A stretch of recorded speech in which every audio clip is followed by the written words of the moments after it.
रूस ने अमेरिका को खुला प्रस्ताव दिया है और कहा है कि अगर यूक्रेन से पुतिन रूसी सेना को हटा लेंगे तो सारे प्रतिबंध हटा लिए जाएंगे, लेकिन अभी अमेरिका के इस प्रस्ताव पर रूस की तरफ से कोई जवाब नहीं आया है। रूस और यूक्रेन के बीच युद्ध के दौरान एक और भारतीय छात्र को यूक्रेन की राजधानी कीव में गोली लगने की खबर है, जिसके बाद उसे अस्पताल में भर्ती करा लिया गया है। पोलैंड बॉर्डर पर मौजूद केंद्रीय राज्य मंत्री वीके सिंह ने इस बात की जानकारी दी। इंटरनेशनल एटॉमिक एनर्जी एसोसिएशन ने कहा है कि यूक्रेन के न्यूक्लियर प्लांट पर रूसी हमले से कोई रेडिएशन लीक नहीं हुआ है, क्योंकि न्यूक्लियर रेडिएशन पर नजर रखने वाली इंटरनेशनल एटॉमिक एनर्जी एसोसिएशन ने भी इसकी पुष्टि कर दी है, क्योंकि यूक्रेन के न्यूक्लियर पावर प्लांट के आसपास रेडिएशन नहीं बढ़ा है। खेरसन में रूसी सेना ने एक टीवी ब्रॉडकास्टिंग टावर को अपने कब्जे में ले रखा है। खेरसन पर कब्जे के लिए रूसी फौज ने अपने हमले तेज कर दिए हैं। खबरों के मुताबिक खार्किव पर रूसी फौज कभी भी कब्जा कर सकती है। कीव के बाद रूसी सेना की जबरदस्त तैनाती है। पहली बार सैटेलाइट इमेज सामने आई है। दूर तक रूसी सेना का काफिला दिख रहा है। यूक्रेन के एक और अहम शहर मारियोपोल भी रूसी हमले से जबरदस्त रूप से प्रभावित हुआ है। यहां भी बमबारी जारी है। रूस और यूक्रेन के बीच जारी जंग का आज 9वां दिन है। अब हालात बद से बदतर होते चले जा रहे हैं। ताकतवर रूस लगातार यूक्रेन को तहस नहस करने में लगा हुआ है। दोनों तरफ से भारी जान माल का नुकसान हो रहा है। इसी बीच खबर यह भी है कि यूक्रेन में ज़ापोरिज़िया प्रांत के एनोहोदर शहर में रूस ने बड़ा हमला कर दिया है। यूक्रेनी अधिकारी का दावा है कि इस अटैक के बाद ज़ापोरिज़िया स्थित जो यूरोप के सबसे बड़े परमाणु ऊर्जा केंद्र से धुएं के गुबार उठते हुए दिखाई दे रहे हैं।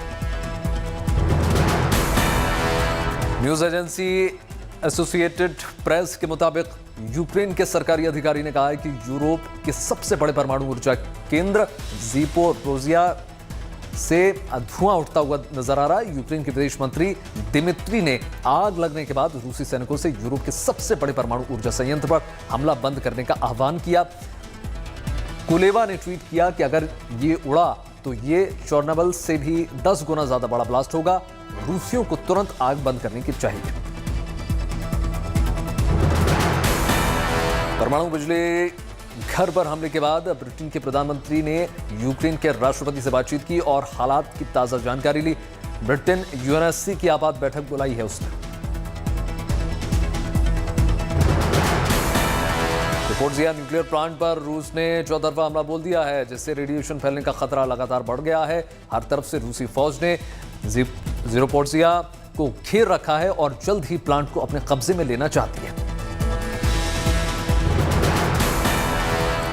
अभी तक की खबरों के मुताबिक इस पावर प्लांट के 6 में से 1 यूनिट ही काम कर रही है और आग लगने के बाद अभी हालात काबू में है।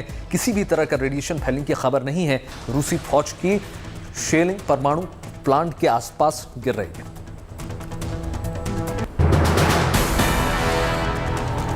यूक्रेन पर रूस ने हमले और तेज कर दिए हैं। रूस ने कीव और खार्किव के बाद अब चोर्नोबिल को निशाना बनाया है। यूक्रेन के मीडिया के मुताबिक चेर्निहाइव में रूसी एयर स्ट्राइक में 33 लोगों की मौत हो गई, जबकि 18 लोग जख्मी हुए हैं। यूक्रेन का दावा है कि रूस ने यह हमला चेर्निहाइव के रिहायशी इलाकों में किया है। रूस यूक्रेन युद्ध संकट का असर स्टॉक एक्सचेंज पर भी साफ तौर पर नजर आ रहा है। एशिया स्टॉक एक्सचेंज यूक्रेन ने न्यूक्लियर पावर प्लांट पर हमले के बाद 16 महीने के दौरान अपने सबसे निम्नतम स्तर पर पहुंच चुका है। यूक्रेन में रूसी हमले के बाद रूस के वित्तीय बाजार उथल पुथल के दौर से गुजर रहे हैं। आक्रमण के बाद क्रेडिट रेटिंग के कई कदम उठाए जा रहे हैं। S&P ने भी रूस की रेटिंग को घटाकर जंग कर दिया है। फिच और मूडीज ने रूस के लिए स्टेटस को 6 पायदान घटा दिया है। अमेरिकी राष्ट्रपति बाइडेन की कैबिनेट के साथ मीटिंग हुई, जिसमें रूसी कुलीन वर्गों पर अतिरिक्त प्रतिबंध लगाने पर चर्चा हुई, जिसके बाद यह फैसला लिया गया कि 50 से ज्यादा रूसी दिग्गजों को अमेरिका का वीजा नहीं दिया जाएगा। रूसी राष्ट्रपति पुतिन ने प्रेस सचिव दिमित्री पेस्कोव को भी अमेरिका ने प्रतिबंध लगा दिया है। अमेरिका के बाद ब्रिटेन ने भी रूसी बिजनेसमैन अली शेर पर प्रतिबंध लगा दिया है। अमेरिका ने कई रूसी विमान निर्माताओं के खिलाफ प्रतिबंध लगाने का ऐलान कर दिया है। रूसी विमान निर्माताओं की लिस्ट में इरकुट्स्क एयरक्राफ्ट फैक्ट्री और अविस्टर फैक्ट्री भी शामिल है। यूक्रेन के राष्ट्रपति ज़ेलेंस्की से अमेरिकी राष्ट्रपति जो बाइडेन ने बातचीत की और उन्हें और मदद देने का आश्वासन दिया है। यूक्रेन के राष्ट्रपति ने पश्चिमी देशों से और सैन्य सहायता मांगी, जिसके बाद अमेरिकी विदेश मंत्री ब्लिंकन ने यूक्रेन के विदेश मंत्री कुलेबा से बातचीत करके मिलिट्री, आर्थिक और मानवीय सहायता देने की बात कही। बाइडेन प्रशासन ने यूक्रेन को मानवीय सहायता देने का ऐलान कर दिया है, जिससे 18 महीने तक 30,000 से ज्यादा लोगों को मदद मिलेगी और उन्हें निर्वासन से बचाया जा सकता है। रूस के राष्ट्रपति पुतिन ने की सुरक्षा परिषद की बैठक। पुतिन ने कहा रिहायशी इलाकों के हथियार हटाने को तैयार है रूस। पुतिन ने कहा कि रूसी सेना ने कई विदेशी बंधकों को रिहा कराया है। जैसे जैसे यूक्रेन पर रूस के हमले तेज होते जा रहे हैं, यूक्रेन के शहर दर शहर मलबे में तब्दील होते चले जा रहे हैं। इस बीच यूक्रेन के राष्ट्रपति ज़ेलेंस्की ने पुतिन को आमने सामने बातचीत का न्योता दिया है और कहा है कि मैं पड़ोसी हूं, दुश्मनों जैसा व्यवहार न करें। यूक्रेन पर हमले के चलते कई प्रतिबंधों का सामना कर रहे रूस के आर्थिक हालात लगातार खराब होते चले जा रहे हैं। आज 5वें दिन भी मॉस्को स्टॉक एक्सचेंज बंद रहा ताकि रूसी शेयर बाजार पर युद्ध का असर ना पड़ सके।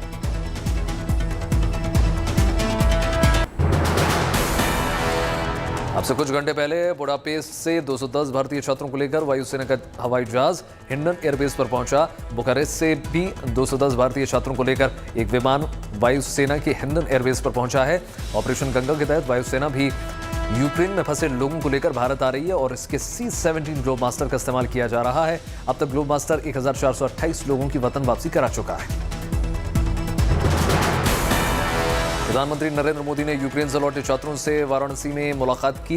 प्रधानमंत्री मोदी ने छात्रों से संवाद किया। प्रधानमंत्री ने छात्रों से उनका हालचाल पूछा, छात्रों के साथ फोटो भी खिंचवाई। इस दौरान हल्के फुल्के अंदाज में छात्रों से बातचीत करते भी नजर आए। छात्रों ने प्रधानमंत्री से साझा किया यूक्रेन में युद्ध के बीच के अनुभव। प्रधानमंत्री मोदी ने कहा सरकार देश में मेडिकल कॉलेजेस की संख्या बढ़ाने पर काम कर रही है।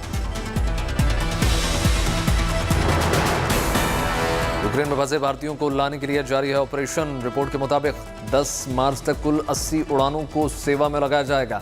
यूक्रेन में फंसे भारतीयों को लेकर वायुसेना का विमान हिंडन एयरबेस पहुंच रहा है। रूस के राष्ट्रपति व्लादिमीर पुतिन ने यूक्रेन पर आरोप लगाया कि यूक्रेन के सैनिक विदेशियों को ढाल बना रहे हैं। उन्होंने ये भी कहा कि यूक्रेन के सैनिकों ने 3000 से ज्यादा भारतीयों को अगवा कर रखा है और उन्हें यूक्रेन से निकलने नहीं दिया जा रहा।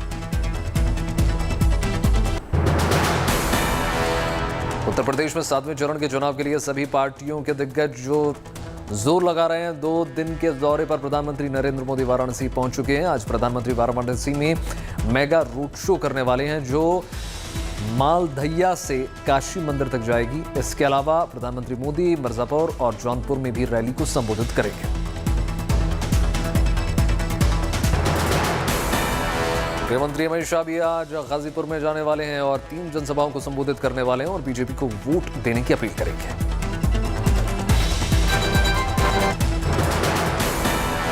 उत्तर प्रदेश के मुख्यमंत्री योगी आदित्यनाथ ने चुनाव प्रचार का मोर्चा संभाल रखा है। आज वो चंदौली में रैली करने वाले हैं। वहीं जौनपुर में रक्षा मंत्री राजनाथ सिंह मोर्चा संभालने वाले हैं।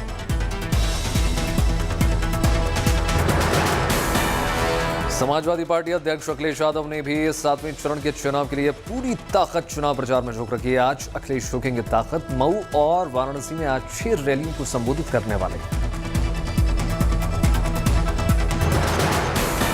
राहुल गांधी और प्रियंका गांधी वाड्रा अलग अलग करेंगे वाराणसी का दौरा। काशी विश्वनाथ के करेंगे दर्शन। दो रैलियों को करेंगे संबोधित।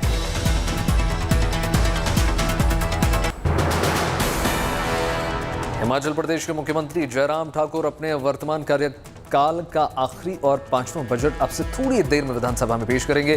चुनावी साल के इस बजट से प्रदेश के हर वर्ग को बड़ी उम्मीदें हैं। कठिन वित्तीय परिस्थितियों के बीच मुख्यमंत्री जयराम का ये बजट किस वर्ग को क्या राहत देने जा रहा है, इस पर सभी की नजरें हैं। प्रदेश पर 62,000 करोड़ रुपए से अधिक का कर्ज है, यानी कर्ज की बैसाखियों पर चलते इस पहाड़ी राज्य के विकास को तेज रफ्तार देने की मुख्यमंत्री के सामने चुनौती है।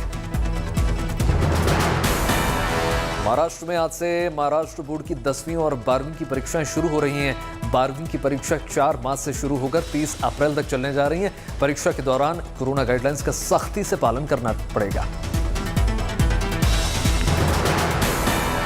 भारत और श्रीलंका के बीच 2 टेस्ट सीरीज का पहला मैच आज से मोहाली में खेला जा रहा है। विराट कोहली के कप्तानी छोड़ने के बाद कप्तान के तौर पर रोहित शर्मा का ये पहला टेस्ट मैच है। भारत ने टॉस जीतकर बल्लेबाजी करने का फैसला किया है। रोहित शर्मा और मयंक अग्रवाल ने भारतीय पारी की सधी हुई शुरुआत शुरू कर दी है।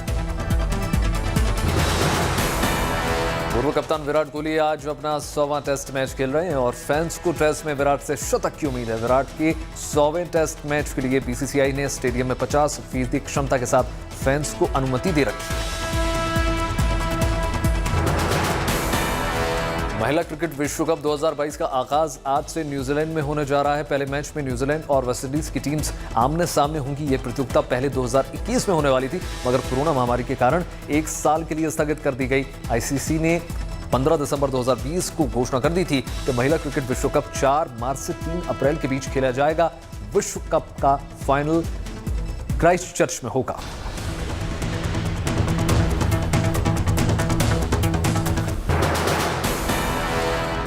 कोरोना कहर थमता जा रहा है। अमेरिका में 90% से ज्यादा हिस्सों में मास्क पहनने की अनिवार्यता खत्म कर दी गई है, जबकि कोरोना से प्रभावित होने वाले देशों में अमेरिका सबसे आगे था और वहां लाखों लोग हताहत भी हुए थे।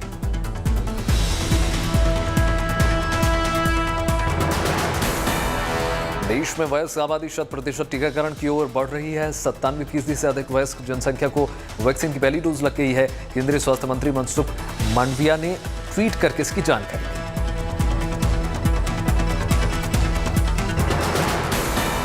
जम्मू कश्मीर के पुलिस महानिरीक्षक दिलबाग सिंह ने कहा कि 2021 में पुलिस ने 85 से ज्यादा आतंकी मॉड्यूल का भांडाफोड़ किया है। दिलबाग सिंह ने इसके लिए पाकिस्तान को दोषी ठहराया और कहा कि सुरक्षा बल लगातार आतंकी घटनाओं को नाकाम कर रहे हैं। इसमें जनता का भी सहयोग मिल रहा है। धर्मशाला में तिब्बती नववर्ष लोसर मनाया जा रहा है। इसमें तिब्बत के लोगों ने बढ़ चढ़कर हिस्सा लिया। इसमें तिब्बत के निर्वासित राष्ट्रपति भी शामिल हुए। राजस्थान के उदयपुर शहर में हादसे में घायल हुआ दूल्हा एम्बुलेंस में बैठकर विवाह स्थल पहुंचा, जहां समारोह में दूल्हे का हौसला सभी ने उसकी तारीफ की। युवक को एम्बुलेंस से उठाकर विवाह स्थल तक पहुंचाया गया। दूल्हे ने जिंदगी भर साथ निभाने का वायदा करते हुए दुल्हन के साथ फेरे लिए।